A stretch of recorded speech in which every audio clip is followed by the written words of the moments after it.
Welcome to all. আজকে যেটা করাবো সেটা হচ্ছে user define program in Java.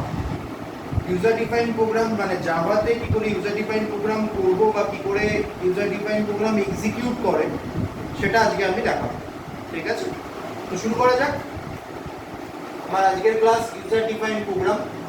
তো ব্যাপার যেটা হচ্ছে সেটা হচ্ছে how to write a user define program, what is the protocol and what is the difference between predefined program and user defined program. প্রথমে আমি শুরু করি জাভাতে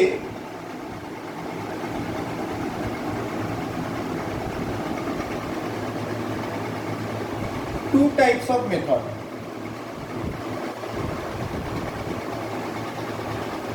One is predefined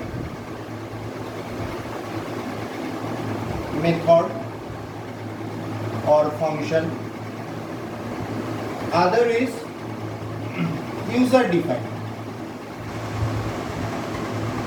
method or function. What is predefined and what is user defined? Let's talk about that. Predefined যেটা জাভাতে আগে থেকে করা থাকে। জাভাতে যে জাভা যখন ক্রিয়েট হয়েছিল, যেখানে বা জাভা প্রোগ্রাম বা প্ল্যাটফর্মের মধ্যে যেগুলো আগে থেকে যে মেথড বা ফাংশনগুলো করা আছে তাকে বলা হচ্ছে প্রিডিফাইন, মানে আগে থেকে করা আছে। Like main function or method. Syntax public static void let's open string args let's open syntax কি syntax আছে public static void main, এটা হচ্ছে একটা প্রিডিফাইন। এটা কি প্রিডিফাইন, যেটা আগে থেকে জাভাতে প্রোগ্রামটা করা আছে। যে প্রোগ্রামটা জাভাতে আগে থেকে করা আছে তাকে বলা হচ্ছে predefine, like public static void main. ঠিক আছে, public access specifier, static is a type, void is a data type, main is a method name and string args prototype argument passing. The full of this syntax are called predefined main method in Java. এরপরে আমরা যেটা করব সেটা হচ্ছে user define. তো এখানে আমি মেনটাকে লিখে রাখলাম as a predefine example. User define কি হতে পারে? ইউজার ডিফাইন যেটা user, that's mean end user or developer create করে। এন্ড ইউজার অর ডেভেলপার যেটা ক্রিয়েট করে তাকে আমরা বলতে পারি ইউজার ডিফাইন। ইউজার ডিফাইনের মধ্যে কি আছে? ইউজার ডিফাইনের মধ্যে like that, like public, not necessary, but I have written a full syntax: public static void addition. Okay, bracket open. That's mean it is a user defined method where user create addition or whatever else. যা ইচ্ছা তাদের তাই করতে পারে। Addition হচ্ছে মেথডটার নাম, data type কি void, ফাংশনটার type কি স্ট্যাটিক, অ্যাক্সেস স্পেসিফায়ার কি পাবলিক। সাপোজ আমি এইভাবেও লিখতে পারি, তাহলেও কিন্তু মেথডটার রিটার্নটা ঠিক কিরকম, ইন অ্যাডিশন, তখনও কিন্তু প্রোগ্রামটা রান করবে, কোনো প্রবলেম দেবে না, because this is a user defined, because this is a user defined. ঠিক আছে, বা আমি এরকমও লিখতে পারি ডাবল মাল্টি ইউজার ডিফাইন্ড। প্রোগ্রামটা রাইট, নো প্রবলেম, প্রোগ্রামটা রান করবে। ডেটা টাইপ কি ডাবল, নাম কি মাল্টি, যা ইচ্ছা ইউজার যা ইচ্ছা দিতে পারে। মাল্টি মিনস এখানে মাল্টিপ্লিকেশনও করতে পারি বা মাল্টি ফাংশনাল কোনো প্রোগ্রামও আমি এই মেথডটার ভেতরে এক্সিকিউট করতে পারি। তো এইটা হচ্ছে ডিফারেন্স। প্রিডিফাইন যেটা অলরেডি আমাকে বাঁধা ধরা ছকেই লিখতে হবে, public static void main bracket open বাঁধা ধরা ছকে লিখতে হবে, এর বাইরে লিখলেই সেটা হয়ে যাবে ইউজার ডিফাইন। অতএব সিস্টেমের এস বড়, system dot out dot print LN বাঁধা ধরা ছকে লিখতে হবে। আমি নিজের অনুযায়ী কাস্টমাইজ করতে পারি না, because of this kind of method or function is a predefined method. But এখানে আমি নিজের মতো করে কাস্টমাইজ করতে পারি। আমি এখানে অ্যাক্সেস স্পেসিফায়ার দিতেও পারি, অ্যাক্সেস স্পেসিফায়ার মধ্যে পাবলিক প্রাইভেট প্রোটেক্টেড যে কোনো কিছু দিতেও পারি, নাও দিতে পারি। আমি এখানে data type double int void যা খুশি দিতে পারি, আমার ইচ্ছা। বাট এখানে মেনের আগে ভয়েডই দিতে হবে। যদি ইন্ট দিই সঙ্গে সঙ্গে সেটা ইউজার ডিফাইনে চেঞ্জ হয়ে যাবে। যদি এখানে আমি ইন্ট দিই প্রোগ্রামটা রান করবে, বাট হয়ে যাবে সেটা user define, because Java predefine method void মেনই করা আছে, public static void main.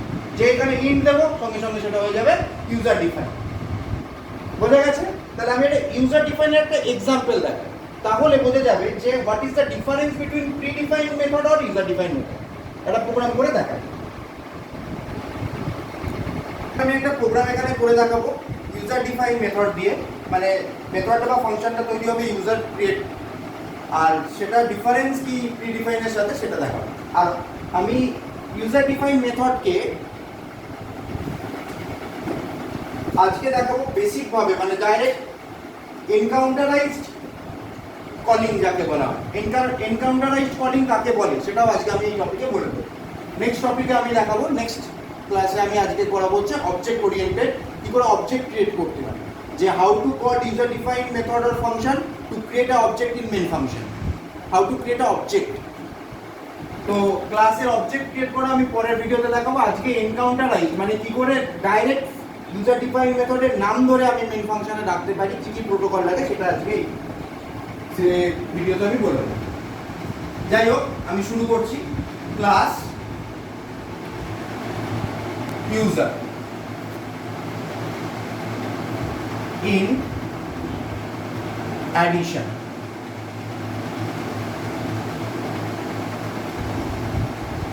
bracket open, okay, brace শুরু normal in a equals to 20, b equals to 30 and c equals to a plus b, system dot out dot println c bracket close। একটু জায়গা দিয়ে bracket close করলাম কারণ আছে bracket close bracket close. কি করলাম এখানে? সেম অ্যাজ অ্যাডিশন, শুধু এখানটায় খালি চেঞ্জ হলো ইন্ট অ্যাডিশন বলে এই জায়গাটা লিখতাম পাবলিক স্ট্যাটিক ভয়েড মেন। এটা জাস্ট আমি non parameterized user defined function দেখাচ্ছি। This is a non parameterized, এখানে প্যারামিটার ইউজ আমি করিনি, কারণ এখানে আমি স্ট্যাটিক্যালি নাম্বারগুলো ভ্যালুগুলো দিয়ে দিয়েছি। তাহলে ব্যাপারটা কি হচ্ছে, এখানে আমি কি করলাম নর্মাল, জাস্ট একটা নর্মাল পাবলিক স্ট্যাটিক ভয়েড মেনের জায়গায় এখানে ইন্ট অ্যাডিশন দিয়ে দিলাম। পাবলিক স্ট্যাটিক ভয়েড মেন এখানে লেখা হতো, সেখানে না লিখে ইন্ট অ্যাডিশন কথাটা লিখে দিয়েছি যাতে আমার এটা ইউজার ডিফাইন মেথডে দাঁড়ায়। বাট এখানে একটা প্রবলেম আছে। কি প্রবলেম আছে? প্রোগ্রামটা রান করবে না। কেন রান করবে না? কারণ এখানে আমি রিটার্ন কিছু দিই, রিটার্ন 0 এই জিনিসটা যদি না দিই তাহলে এ কম্পাইল হতে গেলে প্রবলেম দেবে। রিটার্ন টাইপ মিসিং এই প্রবলেমটা দেবে। কি প্রবলেম দেবে? সাপোজ এটা নেই, তাহলে এই ফাংশনটা কম্পাইল করতে গেলে কি প্রবলেম দেবে? এরর দেবে রিটার্ন টাইপ মিসিং। আর যদি আমি এখানে দিয়ে দিই রিটার্ন 0 দেন নো ইস্যু। কার ভেতরে দিয়েছি? ফাংশনের ভেতরে। এটা কিন্তু মাথায় রাখতে হবে, ক্লাসের ভেতরে নয়, ফাংশনের এরিয়ার ভেতরে কিন্তু রিটার্ন দিয়েছি। কেন দিয়েছি? বিকজ ইন্ট কিন্তু নাল রিটার্ন করে না। ইন্ট ফর ইন্টিজার, ইন্টিজার সবসময় ইন্টিজার ভ্যালু রিটার্ন করে, তাই জন্য আমি এখানে রিটার্ন 0 দিয়েছি, বিকজ অফ যাতে আমি অ্যাকচুয়াল ভ্যালুটা পাই। কোনো আদার্স কোনো গার্বেজ ভ্যালু মিশে গিয়ে আমার রেজাল্ট যাতে নষ্ট না করতে পারে, এর অ্যাডিশনের রেজাল্ট অ্যাকচুয়াল রেজাল্ট 50 যাতে উল্টোপাল্টা কোনো না আসে, তার জন্য আমি এখানে রিটার্ন 0 দিতে বাধ্য। কারণ integer return return integer value. যদি এখানে আমি ভয়েড দিতাম, এখানে আমার কিছু দিতে হতো না, প্রোগ্রামটা কম্পাইল হয়ে যেত। যদি আমি এখানে ভয়েড দিতাম, আমার কিছু এখানে রিটার্ন দিতে হতো না। বাট যেহেতু আমি এখানে ইন্ট দিয়েছি, সো এখানে আমাকে একটা রিটার্ন টাইপ দিতে হবে। শুধু ইন্টের বেলা নয়, ডাবলের বেলাতেও রিটার্ন টাইপ দিতে হবে, ফ্লোটের বেলাতেও রিটার্ন টাইপ দিতে হবে। যদি আমি এখানে ডাবল অ্যাডিশন নিই, রিটার্ন 0, ফ্লোট অ্যাডিশন নিলেও return 0, because double is a double value return করে, ফ্লোট ফ্লোটিং ভ্যালু। একমাত্র ভয়েড যে একমাত্র যে নাল রিটার্ন করে। দ্যাটস ওয়াই যখন আমি এখানে ভয়েড লিখবো, আমার এখানে রিটার্নের দরকার নেই, বিকজ ভয়েড নাল রিটার্ন করে, আমার প্রোগ্রামটা কম্পাইল হয়ে যাবে। আশা করি বোঝা গেছে যে নন প্রোটোটাইপ বা আমি কোনো প্রোটোটাইপ ইউজ না করে যদি ইউজার ডিফাইন মেথড ইউজ করি, তাহলে আমি এইভাবে ইউজ করতে পারি। আমি এখানে ইন্ট দিয়ে শুরু করেছিলাম আর এখানে রিটার্ন দিয়েছিলাম।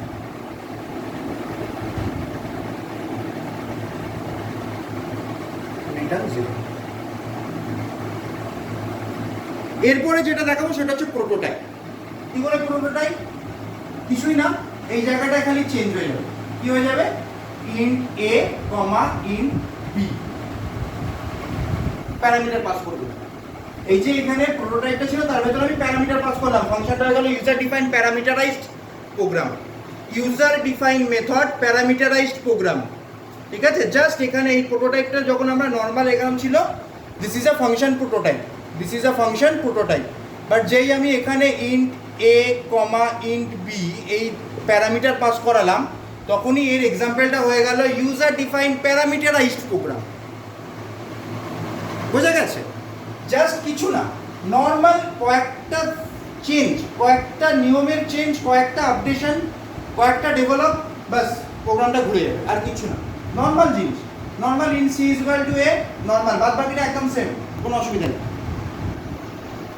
তাহলে এবার আমি যেটা করাবো সেটা হচ্ছে এটা ইউজার ডিফাইন মেথড। এই ইউজার ডিফাইন মেথডকে কি করে প্রি ডিফাইন মেথডে এনকাউন্টারাইজড কলিং করা যায়। হোয়াট ইজ এনকাউন্টারাইজড কলিং? যখন আমি ডাইরেক্ট এই মেথড বা ফাংশনের নাম ধরে, ডাইরেক্ট ইউজার ডিফাইন মেথড বা ফাংশনের নাম ধরে যখন প্রি ডিফাইন মেথডে কল করাই, যখন ইউজার ডিফাইন মেথডের নাম ধরে, ইউজার ডিফাইন মেথডের পার্টিকুলার নেম ইউজ করে যখন আমি প্রি ডিফাইন মেথডে কল করাই, তাকে বলা হয় এনকাউন্টারাইজড প্রোগ্রাম কলিং, এনকাউন্টারাইজড method calling, not program calling, method calling. একটু দেখিয়ে দিই। Suppose class user normal int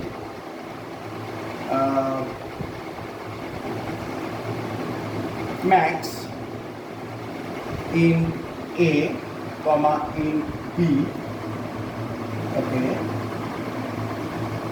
then if a greater than b, then system dot out dot print, and then a is greater.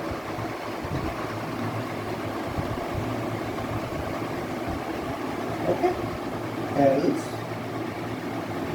system dot out dot print, and then b is greater. Okay, no issue. এটা হয়ে গেল। এখানে আমি return দিয়ে দিলাম, return 0, শেষ। এটা হয়ে গেল আমার ইউজার ডিফাইন। ভালো করে মনে রাখবে, আমি ইউজার ডিফাইন মেথডের কি নাম নিয়েছিলাম? Max, MX, max. ভালো করে মনে রাখবে, বিকজ আমি এটা মুছে প্রিডিফাইন মেথডে কল করানোটা দেখাবো। ইন্ট ম্যাক্স, ঠিক আছে, এই নামটা নিয়েছিলাম আমি। কিন্তু এখানে কোনো অ্যাক্সেস স্পেসিফায়ার দিইনি, কোনো টাইপ দিইনি। টাইপ বলতে স্ট্যাটিক না ডাইনামিক কিছু দিইনি। বাই ডিফল্ট কিন্তু এটা ডাইনামিক হয়, আর বাই ডিফল্ট অ্যাক্সেস স্পেসিফায়ার হয় public. By default access specifier হয় পাবলিক, তাই জন্য আমি এখানে দিইনি। বাট মেথডটা স্ট্যাটিক না ডাইনামিক সেটা আমি ডিক্লেয়ার করিনি। বাই ডিফল্ট কিন্তু ডাইনামিক হয়। এখানে আরেকটা জিনিস আছে,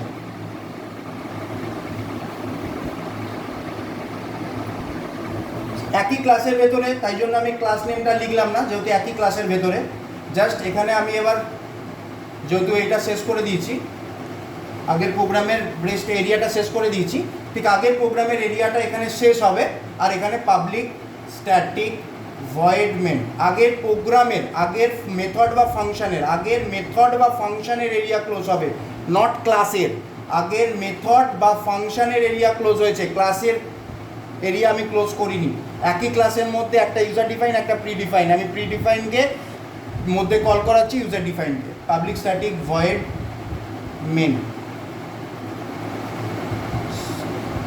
ইন এবি নিয়েছিলাম, এখানে ইন সি ইন ডি নিলাম, ঠিক আছে। If C greater then D, এখানে আর ইফটা ইউজ করবো না, যদি ইফ ইউজ হয়ে গেল, এখানে ডাইরেক্ট আমি করবো ম্যাক্স ব্র্যাকেটের মধ্যে সি কমা ডি, ঠিক আছে। জাস্ট আমি ম্যাক্সটা নিয়েছি, সি আর ডিটা আমি এখানে বসিয়ে দিয়েছি, সেমিকোলন শেষ, এখানে ক্লাসের শেষ। পাবলিক স্ট্যাটিক ভয়েড মেন এখানে শেষ করেছি, ক্লাস এখানে শেষ করেছি। এই ব্রেসটা হচ্ছে আগের ফাংশনটা, ঠিক আছে, যেটা ইউজার ডিফাইন ছিল। ইউজার ডিফাইন ফাংশনের নাম কি ছিল? ম্যাক্স। ইউজার ডিফাইন ফাংশনের নাম ছিল ম্যাক্স, ঠিক আছে। জাস্ট এখানে ম্যাক্স আর সি কমা ডি নিয়ে নিয়েছি, ব্যাস ঝামেলা খতম হয়ে গেছে, আর কিছু লাগবে না। এর মানেটা কি দাঁড়ায়? এর মানেটা এটাই দাঁড়ায় যে আমি এই ফাংশনটাকে কল করছি, বাট এখানে ফাংশনটা কল করলেও প্রোগ্রামটা রান হবে না, বিকজ অফ, সেটাই আজকে আমি একটুখানি দেখিয়ে এন্ড করব ক্লাসটা। একটুখানি প্রোগ্রামটা প্রথম থেকে লিখি ছোট ছোট করে, তাহলে বুঝতে সুবিধা হবে। ক্লাস ইউজার, ওকে, একটু ছোট করে লিখছি, হয়তো দেখতে অসুবিধা হতে পারে, তার জন্য দুঃখিত। Class user in max, okay. এর ভেতরে আমি int a comma b, int b নিয়ে নিয়েছি। দেন এখানের মধ্যে if a greater then b, then system dot out dot print LN a is greater, okay, plus a, and then else system dot out dot print ln b is greater plus b, okay. then এই ফাংশনের ব্রেসটা আমি শেষ করলাম, ওকে। এরপরে যেটা আমি লিখব সেটা হচ্ছে আমার predefine function, like that public static void main. এর ভেতরে প্যারামিটার পাস করছি int c comma int d, okay. Then just call the name of the user defined method max and put the parameter c and d, semicolon, end of the main function, end of the class. এটা হচ্ছে main আমার এতক্ষণ ধরে যেটা আমি বড় করে দেখিয়েছিলাম সেটাই ছোট করে লিখলাম পুরো ফাংশনটা, যে একটা ইউজার ডিফাইন, একটা ক্লাসের ভেতরেই একটা ইউজার ডিফাইন মেথড, একটা মেন মেথড। ইউজার ডিফাইন মেথডের মধ্যে আমি পুরো ফাংশনটা করেছি যে if a greater than b যদি হয় তাহলে এ প্রিন্ট করবে বি, আর এখানে মেন ফাংশন মানে প্রি ডিফাইন মেথডের মধ্যে জাস্ট ইউজার ডিফাইন মেথডের নামটাকে কল করিয়েছি। কিন্তু প্রত্যেকটা বইতে এই জিনিসটাই দেওয়া থাকে, বাট এখানে একটা এরর আছে। কি এরর আছে? কারণ এখানে public static void main function is a static function and Java can not be access আর non static function when the predefined method is a static function. That's main যেহেতু একটা স্ট্যাটিক ফাংশন, তাই জন্য কোনো non static ফাংশনকে ও direct call করতে পারে না উইদাউট অবজেক্ট। তাই জন্য আমাকে এখানে স্ট্যাটিক কথাটা লেখাটা ম্যান্ডেটারি। স্ট্যাটিক ইন্ট ম্যাক্স, আমি পাবলিক নাও লিখতে পারি because public is a by default access specifier, না লিখলেও পাবলিক এটা, বাট স্ট্যাটিক কথাটা আমায় লিখতেই হবে। বিকজ অফ স্ট্যাটিক যদি না লিখি তাহলে এই ফাংশনটা নন স্ট্যাটিক ফাংশন, এই স্ট্যাটিক কথাটা যদি আমি বন্ধ করে দিই তখন এই ম্যাক্স ফাংশনটা হয়ে যাচ্ছে নন স্ট্যাটিক ফাংশন। আর নন স্ট্যাটিক ফাংশনকে কোনো স্ট্যাটিক ফাংশন, যে কোনো স্ট্যাটিক ফাংশন ডাইরেক্ট নাম ধরে ডাকতে পারে না, তার অবজেক্ট ক্রিয়েট করতে হয়। সেটা নেক্সট ক্লাসে দেখাবো how to create a object. But যদি আমি এনকাউন্টারাইজড মানে নাম ধরে ডাকি তাহলে কি করতে হবে? আমাকে দুটো ফাংশনই স্ট্যাটিক হতে হবে, দুটো ফাংশনই আমাকে স্ট্যাটিক হতে হবে। স্ট্যাটিক ইন্ট মেক্স ইন্ট এ ইন্ট বি, দেন ফাংশনটা রেডি। আমি যদি এখানে এই ফাংশনটাকে কল কল করাই তাহলেও আমাকে এখানে অ্যান্সার দেবে কে বড় কে ছোট। আমি যদি এই ফাংশনটাকে কল করি তাহলেও আমাকে অ্যান্সার দেবে কে বড় কে ছোট। এইখানে স্ট্যাটিক কিওয়ার্ডটা কি করতে কাজ করে জানো? এই স্ট্যাটিক কিওয়ার্ডটা অবজেক্ট ক্রিয়েট করতে কাজ করে, অবজেক্ট ক্রিয়েশনে কাজ করে। ঠিক আছে, এই স্ট্যাটিক ফাংশনটা অবজেক্ট ক্রিয়েট করে। এই দুটো স্ট্যাটিক কিওয়ার্ড কি করছে? অবজেক্ট ক্রিয়েট করছে। আর এটা মাথায় রাখতে হবে যে আমি যে এটাকে স্ট্যাটিকটাকে মুছে দেবো তাহলে এটা নন স্ট্যাটিক হয়ে যাবে। স্ট্যাটিক ফাংশন কখনো নন স্ট্যাটিক ফাংশনকে এনকাউন্টারাইজ, দ্যাটস মিন ডাইরেক্ট নাম ধরে কল করতে পারে না। তাকে কল করতে গেলে অবজেক্ট কল দিয়েই কল করতে হবে। কিন্তু দুটো স্ট্যাটিক ফাংশন, পরপর দুটো স্ট্যাটিক ফাংশন ডাইরেক্ট, একটা ইউজার ডিফাইন্ড ফাংশন আর একটা প্রিডিফাইন্ড ফাংশন যদি হয়, প্রিডিফাইন্ড ফাংশনটা ডাইরেক্ট ইউজার ডিফাইন্ড ফাংশনের নাম ধরে কল করতে পারে।